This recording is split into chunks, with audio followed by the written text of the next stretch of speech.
Bem, como disse o Natanael, esse bloco foi dividido inicialmente com duas exposições, uma do Ricardo e uma do próprio Natanael, onde na verdade se tentou dar uma ideia mais abrangente de conceitos importantes da 12973, no caso, apesar do Ricardo ter falado de um tema concreto que é incorporação de ações, por trás desse tema nós estamos falando do princípio da realização, e depois o Natanael justamente trouxe essa grande alteração que nós tivemos em termos de direito e contabilidade e essas dessemelhanças, semelhanças entre essas duas ciências. E coube a mim e depois ao Eduardo Coelho falarmos, acho que, de temas realmente objetivos, né, de temas concretos dessa lei. Eu vou falar sobre o ágio e depois o Eduardo vai falar sobre lucros do exterior. E eu comentava lá há pouco com o Ricardo para entender a 12973.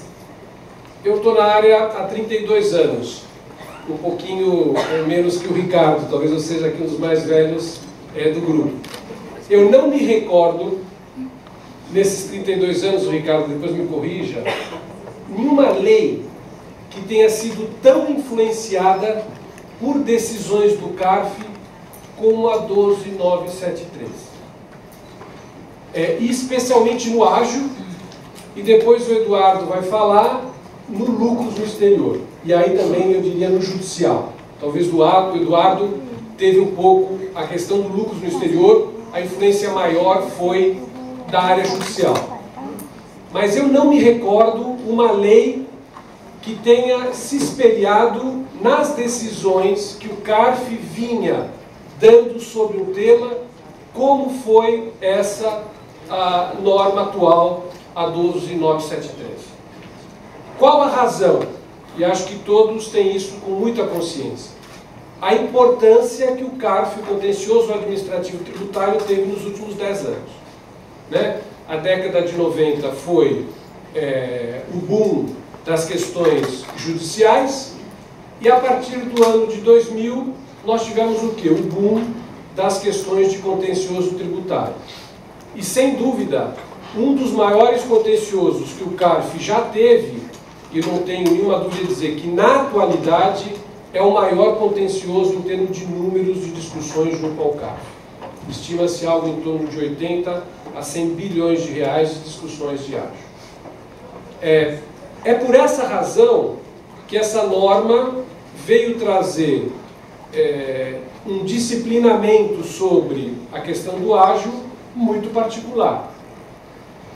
E, por outro lado, se isso é verdade, a interpretação de algumas normas dessa lei atual, ela parte também de uma visão não só histórica, mas concreta desses casos em que o CARF até agora se manifestou sobre esse tema intrincado que é o ágio. Então, acho que essa é a primeira ideia básica que tenho a nítida impressão e gostaria de socializar com vocês um pouco essa minha visão.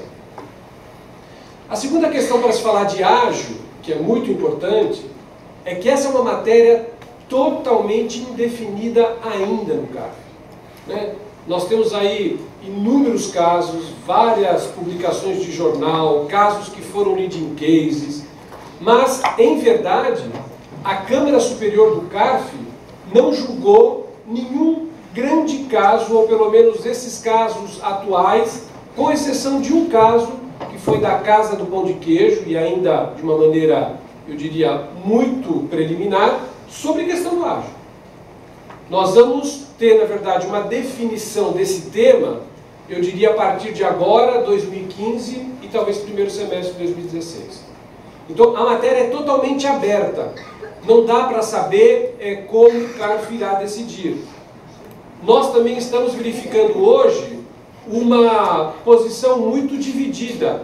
Né? Algumas turmas que entendem de uma certa forma, por exemplo, sobre empresa veículo, outras turmas que entendem de uma outra maneira. Questão do laudo, se cai numa turma X, você pode estourar uma champanhe, se cai numa outra, você pode começar o processo de depressão nítido, né, para você, pelo menos, evitar. E eu estou dizendo o seguinte, como a questão realmente é duvidosa, ela é absolutamente dividida, né, nós não temos ainda uma posição da Câmara Superior. Então, acho que são essas duas primeiras questões importantes que eu teria interesse em discutir com vocês. Já está aí. Falando, então, do ágil, nós temos esse panorama. Qual foi a grande mudança em termos de novo regime? Nós tivemos dois modelos. O modelo antigo, e todo mundo já tinha uma ideia do que era ágil. Ágil, num conceito muito singelo, era a diferença daquilo que eu pagava por uma participação societária menos o valor do seu PL. Era uma conta matemática. Por quanto eu comprei, menos quanto o PL dessa companhia indicava. E essa diferença, o que dizia a norma anterior? Você alocava essa diferença em itens que basicamente eram diferença de preço dos seus ativos, se um imóvel valia mais ou menos, se um bem tangível valia mais ou menos, outras razões econômicas, onde estava incluído aí o intangível que o Nathaniel se referiu, e por último, aquilo que basicamente se tornou 100% ou 99% de todas as questões relacionadas a ágil pretéritas, a chamada rentabilidade futura. Então, o comprador, a operação de aquisição ou de combinação de negócios na qual havia esse pagamento desse sobrepreço, ela poderia ser alocada nesses três itens e normalmente a alocação se dava só em rentabilidade futura. Havia uma discussão, e existe alguma discussão ainda no CARF, se realmente o 1598 permitia essa alocação alternativa ou se realmente já existia alguma obrigatoriedade de alocação de cima para baixo, ou seja, primeiro dos ativos, restando rentabilidade futura. Mas eu diria que majoritariamente, a grande maioria entendia que isso era alternativo, ou seja, ou eu alocava em diferença de ativos, ou eu alocava em outras razões econômicas, ou eu alocava como rentabilidade futura. Há dúvida um pouco a respeito disso, mas eu diria, basicamente, esse é um entendimento supostamente majoritário, com alguns casos ainda sendo discutidos no CARF a respeito disso. Foi justamente esse modelo antigo que trouxe as grandes discussões do ágil no CARF, por vários motivos, e eu não vou citar aqui porque o tema é falar justamente do ágil para frente e não do ágil para trás. Mas não dá para falar do ágil para frente sem citar alguns itens específicos que foram tratados nessa norma. Muito bem, então esse era o regime, trouxe um contencioso imenso, hoje ainda totalmente duvidoso no Tribunal Administrativo, e a norma, quando veio a 12973, ela trouxe uma coletânea de assuntos que vinham sendo tratados no CARF e também uma coletânea de assuntos que vinham sendo tratadas no campo político, tanto por parte da Receita Federal, que era contra o ágil, como também perante o Ministério da Fazenda, ou Secretaria Econômica do Ministério da Fazenda, que era favorável ao ágil. Na verdade, o grande embate que nós tivemos nessa legislação é que nós tínhamos o governo, um lado do governo entendendo o ágil como algo bom, que foi justamente quando ele saiu na época das privatizações, porque ele era um excelente elemento motivador de combinação de negócios, de consolidação de mercados, e por outro lado, uma outra área do governo, que era a Receita Federal, que o ágil era uma coisa ruim, porque ela gerava prejuízo, portanto ela diminuía a arrecadação. E no meio dessa grande briga nós tínhamos um empresário, que adquiriu empresas com sobrepreço e não sabia a que senhor obedecer. Obedeço ao senhor Ministério da Fazenda, que fez a norma como motivador de combinação de negócios, ou fico restringindo essa norma pela interpretação da Receita Federal. Na verdade foi isso que ocorreu. Tanto é que essa norma de ágil demorou 5 ou 6 anos para sair. Todo ano nós imaginávamos que ela ia sair, e ela não saiu. Finalmente saiu com a 12973, e o que a 12973 trouxe? A primeira grande modificação foi essa, ou seja, ela deixou de qualificar ágil, ou definir ágil como preço de compra menos PL, e na verdade vai trazer a disciplina tributária dessa questão falando, olha, a partir do momento em que você paga um sobrepreço, isso necessariamente, como disse o Nathanael, deve ser alocado. E você compra uma empresa por quê? Qual a razão que você compra uma empresa? Ou porque ela tem bens que valem mais do que contabilmente ou em termos de valor de custo ela existe, vale mais, ou existem coisas lá dentro que não estão nítidas, não estão visíveis, não estão evidenciadas, mas que têm valor.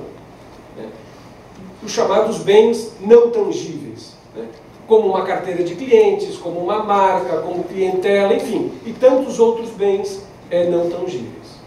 Então a norma de ágio veio falar o seguinte: se você paga mais, você paga porque existem bens que valem mais daquilo que você pagou, e esses bens normalmente são bens tangíveis ou bens intangíveis. Portanto, aloque esse sobrepreço o máximo que puder, com base nas suas considerações desses itens. E é a primeira parte ali do call.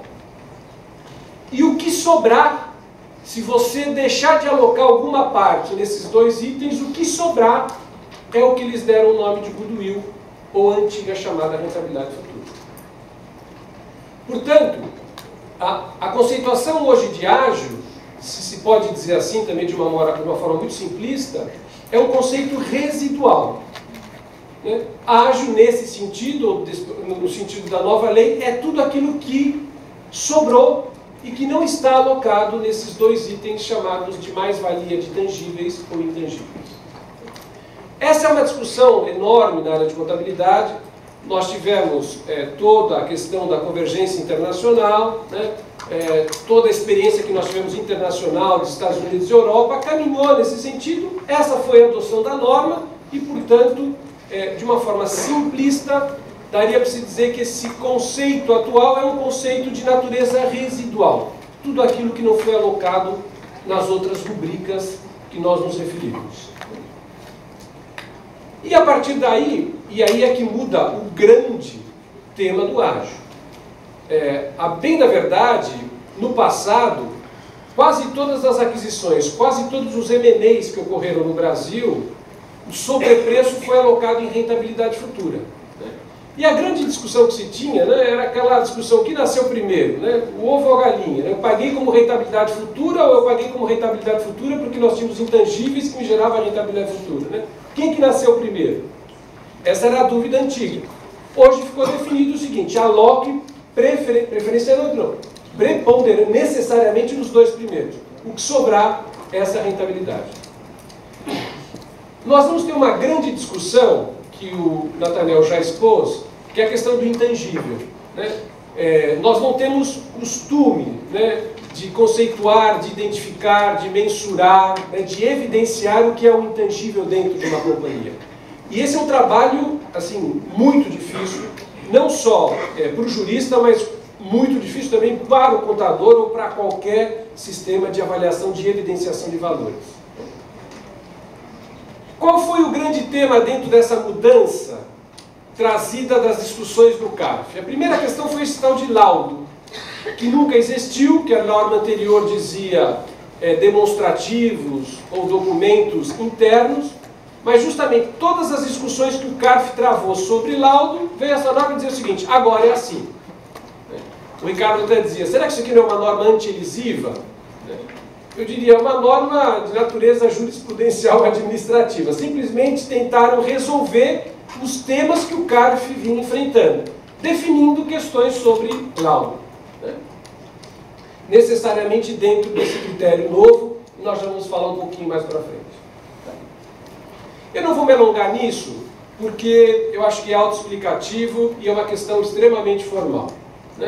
Mas qual o objetivo dessa norma ao estipular critérios objetivos com relação a esse famoso laudo?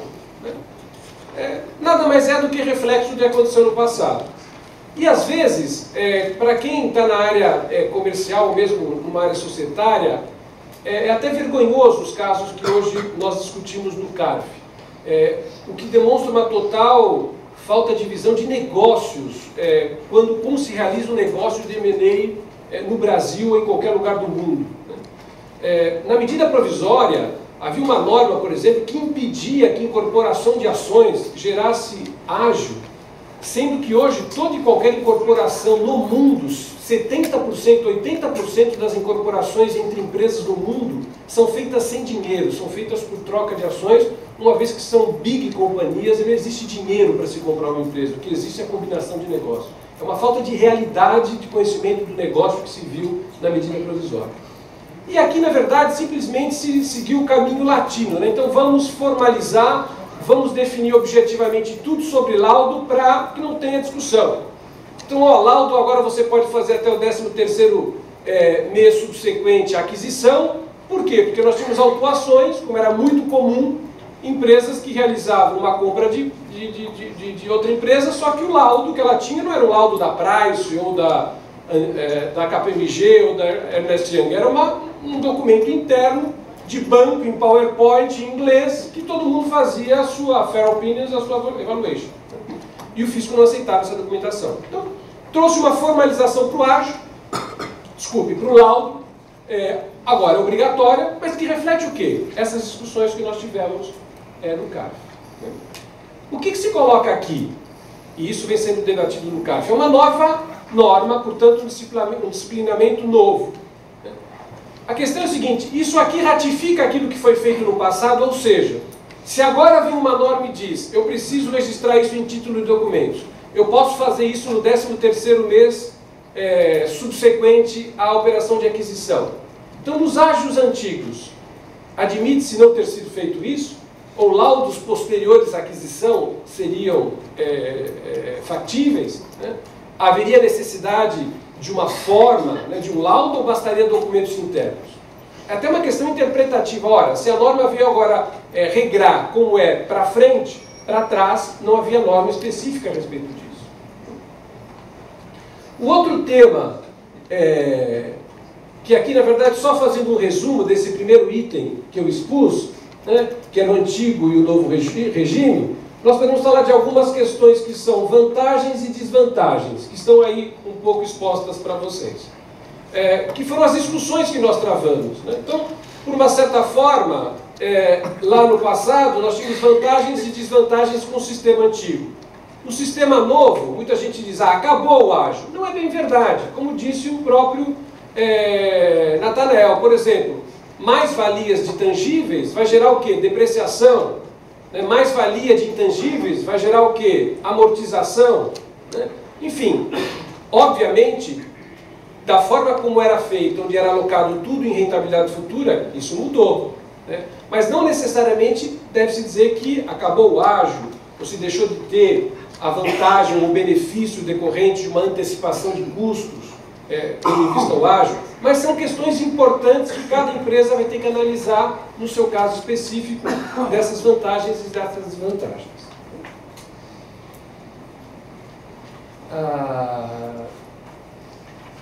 E essa foi talvez, e é a questão, a segunda grande questão da norma, quando vai definir o que é um ágio entre partes dependentes, vulgarmente também chamado hoje, junto ao CARF, de ágio interno ou ágio de si mesmo. Não existe uma terminologia, eu diria, uniforme de um ou de outro. Basicamente, o que a nova norma veio fazer foi justamente tentar eliminar um questionamento que se dava junto ao CARF se operações dentro do grupo econômico com o mesmo controlador, se eventuais mais-valias geradas em operações societárias, em reorganizações societárias internas, poderiam provocar uma dedutibilidade no caso da amortização do ágio, né? Chamado ágio interno. E justamente essa nova norma veio dizer o que é uma parte dependente. E justamente a grande questão que se discute hoje, que necessariamente vai ter que se discutir junto aos tribunais administrativos, ora, se a norma agora veio definir o que é uma parte dependente, e antes não havia norma definindo o que era parte dependente, pode-se entender que antes o chamado ágio interno era permitido ou não? Pode-se entender que alguns ágios internos eram permitidos e outros não, aqueles eventualmente com simulação, né? Pode-se entender que é uma norma interpretativa, que isso aqui só veio interpretar o passado, portanto nunca foi permitido? Temos essas três hipóteses, né? E que o CARF vai ter que enfrentar. Nós não tivemos ainda uma definição da Câmara Superior. de ágio interno, mas é o que ela vai ter que enfrentar. E para quem está na área e sabe disso e milita na área, quer dizer, nós temos outras legislações que vieram, na verdade, definir o que por exemplo, pessoa ligada, quando eu falava de DDL, para quem é mais experiente, lembra do conceito de pessoa ligada. Depois de transfer pricing, o que é, né? Pessoa também com natureza interligada. Tivemos as normas de subcapitalização, que também vieram definir justamente essa relação entre pessoas do mesmo grupo ou com algum tipo de vínculo societário ou assemelhado. Ou seja, esse tema do ágio, o chamado ágio interno, vai ter que ser analisado frente ao que nós estamos discutindo, né? Se ele vale, se ele não vale, se essa norma é interpretativa, se ele sempre valeu, enfim. Essa é a grande discussão que a norma traz. O que prova aquilo que no início eu falei, e talvez o Ricardo, quando disse que é uma norma anti-elisiva, ele esteja certo. O que a legislação atual, a 12973, fez em matéria de ágio, foi tentar consertar discussões judiciais, administrativas junto ao CARF, e, de uma certa forma, trazer uma nova regra de aproveitamento futuro, dando um contorno muito, obviamente, convergente com as normas internacionais. Disso não se nega que ela teve essa qualidade e, obviamente, foi isso que ela pretendeu. Existem muitas dúvidas para quem é optante pelo RTT, se optar a partir de 2015, enfim. Existem aí algumas dúvidas intertemporais, mas nesse particular eu deixo para frente. Depois, na verdade, o que está passando aqui automaticamente, eu nem toquei aqui, são as discussões que o CARF já tem. Como vai ficar com vocês, eu não ia expor essa parte, mas eu ia deixar aqui as transparências dos temas que hoje são discutidos no CARF e que, na verdade, nós ainda esperamos uma definição da Câmara Superior. Mais uma vez agradeço o convite da ABRADT, aqui na pessoa também do professor Sacha, presente aqui no auditório, e de todos os meus colegas de mesa aí. Muito obrigado.